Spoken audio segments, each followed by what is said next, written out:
Thank you. I'll have the coordinator call the roll. Mr. Dixon, Mr. Rollins. Here. Mr. Scrivano. Here. Mrs. McCulloch. Mr. Siegel. Here. Mr. Connor. Here. Ms. Stanford. Here. With 6 present, 1 absent, we have a quorum. Thank you. Before we go any further, there's Rod right there. Rod and Connor, who are working behind the scenes. We want to thank you for producing our tonight's board meeting on Channel 20, Comcast Channel 20. So thank you guys for your work. We're going to move on to petitions and communications portion of our meeting when we invite the public to make comments. The First Amendment of the United States Constitution guarantees the rights of citizens to petition their government, as well as provides for freedom of speech. Also, the Illinois School Code requires that there be a time at regular and special meetings for public comment. Thus, we are following those mandates during this petitions and communications portion of our agenda. According to Board Policy 2.230, the public comments portion of the meeting is limited to a total of 30 minutes. The board will not respond to comments at this time. If it's appropriate, you'll be contacted in a timely manner by staff in response to your questions. In order to allow sufficient time for the business of the board and to conduct our meetings in an efficient and effective manner, we are requesting that you comply with the guidelines that are posted, and each speaker will be allowed no more than 2 minutes to address the board. It's not appropriate to address individual board members or individual administrators or discuss matters that would otherwise be confidential in such open meetings. We only have one speaker tonight. We have a clock on the wall over there to help you with your 2 minutes. We thank you for your interest and your cooperation with our guidelines. So we have one speaker tonight, Kevin Ryan. Mr. Ryan?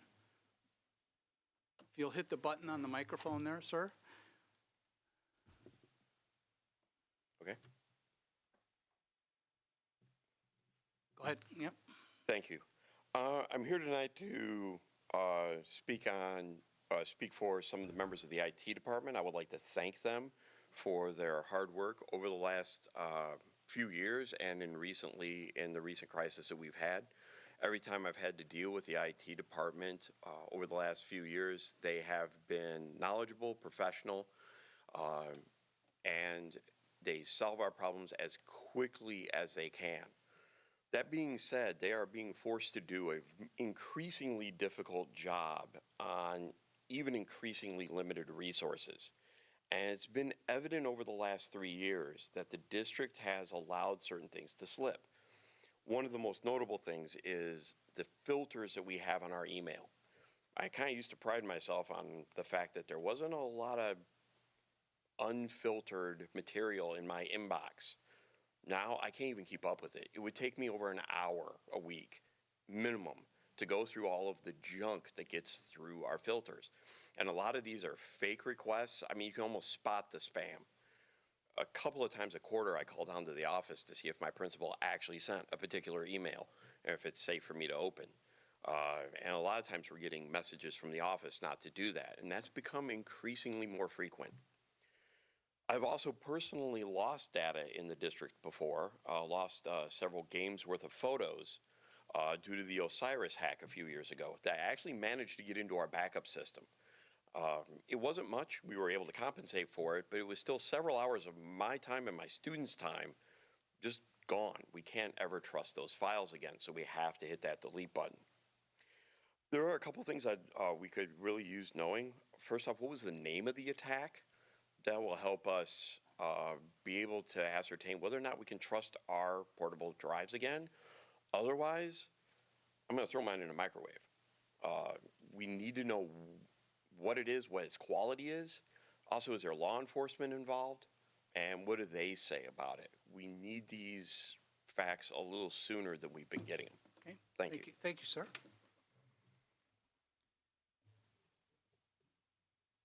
I will ask if there's any board member comments at this time. Mr. Rollins? I just want to acknowledge all of the hard work that's been done by all of the staff. These are challenging times. This may be what life is going to be like in 2019 going forward.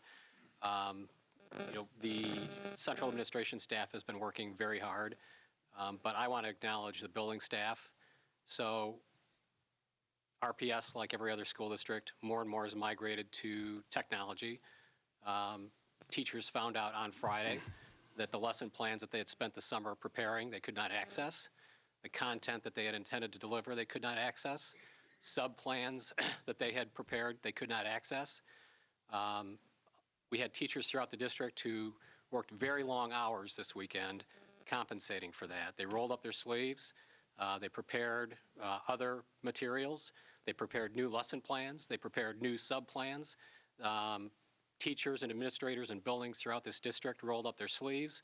They started finding workarounds.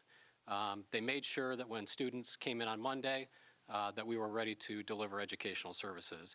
And I don't think that should go without being acknowledged, and I personally would like to acknowledge that. I apologize if it seems like the administration has been stingy with information. I believe that they'll be in a position in the next couple of days to start releasing more information. They have to be very, very careful about what they say and when they say it. I hope that everybody can understand that. I also would like to thank parents for their patience. Another thing that had to be redone, my children's school had their orientation tonight, parent orientation. Everything that had been prepared for that parent orientation was gone or could not be accessed. That all had to be redone. People are redoing it. They're getting it done. And I think we should be thankful for that, and I'd just like to personally thank everyone who's been doing that. Thank you. Ms. McCullough. Oh, Mike, you had Mr. yours Cohn. first. I guess this is a variation on a theme. Tomorrow is September 11th.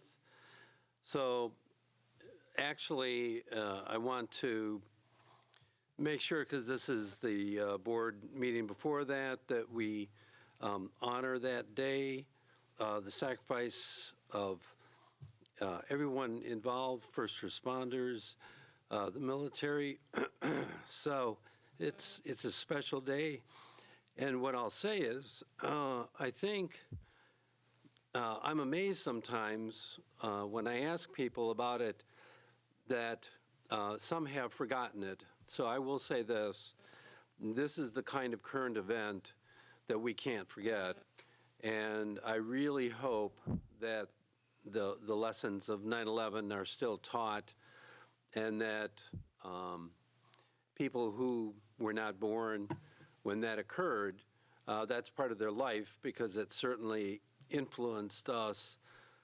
And so what I'll say is we should honor that day and keep it in mind, and the lessons that we continue to get from that. Thank you. Ms. McCullough. I'm excited to report that I had calls from teachers after the first week of school about how students are following the new cell phone policy. I'm a little concerned with everything else going on that we might lose track of this, but it sounds like the students are concerned enough about even losing it for the day. It sounds like there's a concerted effort on behalf of all the teachers in a building, so that it's not being followed in some rooms and not others. They're feeling support from their administrators. I know it's only 1 week, but it's a great way to start the year. It took us a long time to get to this place where we're really going to take it seriously. Again, I hope with all the issues that we're having with IT, it doesn't distract from our focus, because as one teacher told me, it was the most glorious week of his life teaching, because he could actually focus on teaching. And so thank you, teachers, thank you, administrators, and everybody else who got this going, and let's keep it going. Well, I'm going to thank you for being the champion for that, because you have been the key person involved in getting that accomplished, and I appreciate everyone's help through the district leadership team on making that policy enforced. So thank you for being the champion for that. So I guess my comment about the IT stuff is going to be something I already shared with Karina from the Register Star, and that is that I'm absolutely disgusted that we have criminals in the world today who would attack a public school system and disrupt the teaching of children. That's my comment. Thank you. Any other comments? Okay, we'll now move on to the consent portion of our agenda, including the following: the meeting minutes of August 27th, 2019, payroll, accounts payable, purchase orders, contracts under 10,000, and construction bid request log and travel, bid recommendations for the administration building roofing project, the Operations Support Center parking lot, the recurring contracts for Power School Group and Kirtley Technology, the consolidated contracts for personnel services for special education, and the News to You recurring contract. The facility rental waiver fee was pulled by administration, and then the Freedom of Information log. Is there a motion and a second to approve these consent items? So moved. Moved by Mr. Connor, Second. second by Mr. Siegel. Are there any consent items that board members wish to have pulled for separate consideration? Seeing none, I have the coordinator then call the roll on the approval of the consent items. Mr. Rollins? Yes. Mr. Scrivano? Yes. Mrs. McCulloch? Yes. Mr. Siegel? Yes. Mr. Connor? Yes. Ms. Stanford? Yes. The motion passes with 6 yeses, 1 absent. Thank you. We're now on to the closed session consent agenda items, including the appointment of Melinda Cattell as a 10-month assistant principal at Auburn High School, the HR organizational report and addendum, and the EIA report for student 1069. Is there a motion and a second to approve these closed session consent items? So moved. Moved by Mr. Connor, Second. second by Mr. Siegel. Are there any consent items that board members wish to have pulled for separate consideration? Seeing none, I have the coordinator then call the roll on the approval of the closed session consent items. Mr. Scrivano? Yes. Mrs. McCulloch? Yes. Mr. Siegel? Yes. Mr. Connor? Yes. Ms. Stanford? Yes. Mr. Rollins? Yes. The motion passes with 6 yeses, 1 absent. Thank you. We'll now move on to our next agenda item, the superintendent's report. Dr. Jarrett. I'll keep my comments brief, but there are a couple groups that I really want to recognize. One, I want to just reinforce the comments that the board made about the great efforts made by our ITIS team led by Mr. Bartel, and also all of our faculty and staff that have just stepped up in such a big way. And it's a great honor to serve and to work in the school district, to know that people, even with some adversity, are doing a great deal to make sure our students still have a high-quality learning environment. So that is greatly appreciated. I also want to give a shout-out to our human resources and professional development team. They put a great deal of effort into improving the quality of our Teacher Institute days to start the school year. And I had an opportunity to be out visiting those schools on both of the days that were centrally held events, and I thought there were some really great teaching and learning preparation going on, and teachers were wonderful enough to include me in a number of the events. I had a chance to work with elementary art teachers. I had a chance to work with Legos. There were just some really amazing things going on, and it was a tribute to Mrs. Alt and her professional development team, but also to the great effort that so many of those classes were led by RPS teachers that were rolling up their sleeves to work with other educators in our district. So I thought this was a start to a really strong school year, and I'm confident that we will overcome some of the recent difficulties with IT to have a really great teaching and learning environment in all of our classrooms this year. So thank you. Thank you. We'll move on to our action items for tonight, the academic approach essay assessment. Is there a motion and a second to approve this item? So moved. Second. Moved by Mr. Rollins, second by Mr. Connor. Are there any questions or discussion? Mr. Siegel.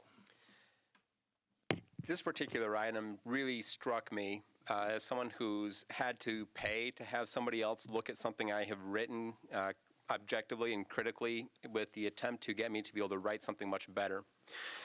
So this is an opportunity for our students to create an essay, have a remote, objective person look at this essay, give feedback so that the teacher and the student can discuss it, learn from it, and have a chance to recreate this essay a second time during the year. And they'll do this 3 years in a row before their final run at having to do this essay live. At just $3 per event, roughly, I think the math is right on that. This is an extraordinary bargain for our students to really have a chance to get some focused instruction on creating essays. And even just down the road, these students are going to have the opportunity to have people help them with resumes, cover letters, business correspondence, whatever.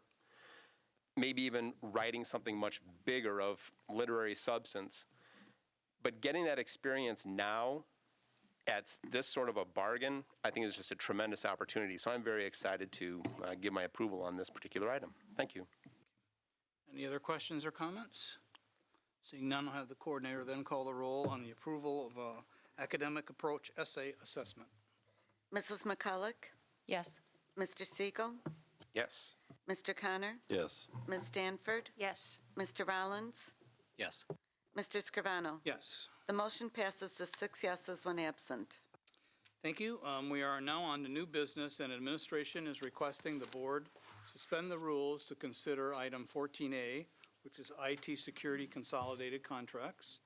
The Palo Alto, Sophos, and Vium have licensing that is due to expire prior to our next board meeting.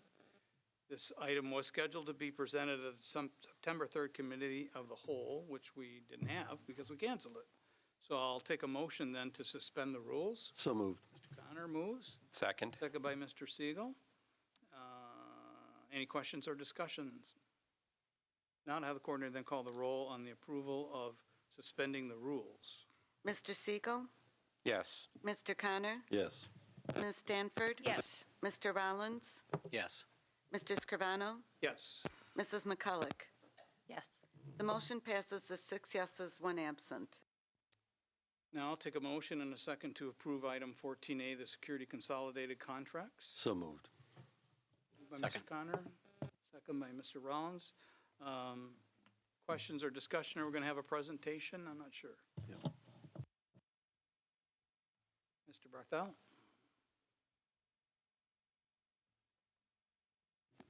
Good evening. So just to reiterate what the IT security consolidated contracts are, is the renewal of the antivirus, firewall, and in the backup renewals that we do on an annual basis, as well as the implementation of an IT security awareness training platform for our district employees.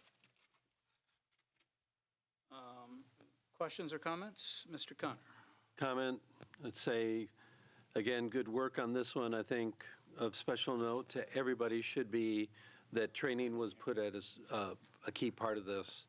So it wasn't just the technology. I think there was a lot of good forethought. So this is good work. I had a finance question for our CFO.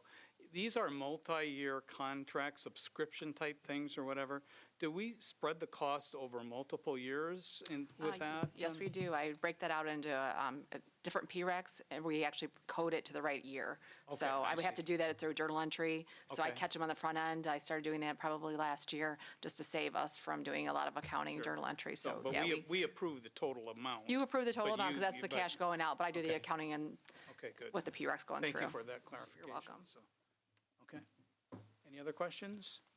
Now I'll have the coordinator call the roll on the approval of item 14A, the IT security consolidated contracts. Mr. Connor? Yes. Ms. Stanford? Yes. Mr. Rollins? Yes. Mr. Scrivano? Yes. Mrs. McCulloch? Yes. Mr. Siegel? Yes. The motion passes with 6 yeses, 1 absent. Our next item, new business item, the administration is requesting the board suspend the rules to consider Premier Technologies infrastructure audit, as the district has experienced technology outages that have negatively impacted its daily operations. I'll take a motion to suspend the rules. So moved. Moved by Mr. Connor, Second. second by Mr. Siegel. Any questions or discussion? Seeing none, I'll have the coordinator then call the roll on the motion to suspend the rules. Ms. Stanford? Yes. Mr. Rollins? Yes.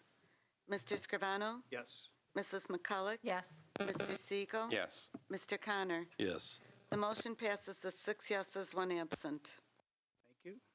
Now I'll take a motion and a second to approve item 14B, the Premier Technologies infrastructure audit. So moved. Moved by Mr. Connor, Second. second by Mr. Rollins. Questions or discussion, or Mr. Barthel, are you going to present some highlights on that? Yeah. If you would? So in this particular Premier Technologies audit, this is actually to further the implementation of the recommendations of a network assessment and mapping that we started actually in July, and implement these recommendations, as well as contract a network administrator from Premier Technologies to fill one of the 2 vacant network administrator positions that we have open at this time. Any questions or comments for Mr. Barthel? Seeing none, on the coordinator then call the roll on the approval of item 14B, the Premier Technologies Infrastructure Audit. Mr. Rollins? Yes. Mr. Scrivano? Yes. Mrs. McCulloch? Yes. Mr. Siegel? Yes. Mr. Connor? Yes. Ms. Stanford? Yes. The motion passes with 6 yeses, 1 absent. Our final item is Ms. Detman presenting an MOU, I believe, right? A brief description Oh, of an okay, MOU, Okay. not a full presentation. Over the course of the past several months, the Winnebago County Health Department has partnered with the school district through our director of MTSS, who is no longer here, to present a teen pregnancy prevention curriculum. It's a research-based and evidence-based curriculum to our schools. Only those that opt in, and the grant includes other partners like the YMCA, KFACT, and Youth Services Network, or YSN. So the MOU essentially outlines the responsibilities of each party, that this teen pregnancy prevention curriculum will be taught in non-instructional time to select groups of students to participating schools. Okay. Mr. Siegel. So it reads, the Lincoln and Kennedy Middle Schools will work with the Winnebago County Health Department to identify students and provide education on teen pregnancy prevention. Can you talk about what the process is for identifying students? That's not yet been determined. Now that the partnership will begin, the officials from the Winnebago County Health Department will partner with counselors in each of those schools to determine that. Is this some knowledge that we will get before we approve this in a couple of weeks? Important to note is that part of the process for identifying student includes a parent consent before any student is reached out to. Okay, thank you. Okay. This will be presented for a vote at the September 24th board meeting. Are there any further comments or agenda recommendations by the board? If not, I'll take a motion for adjournment So moved. by Mr. Connor, Second. second by Mr. Siegel. All those in favor say aye. Opposed, same sign. We are adjourned at 7:28.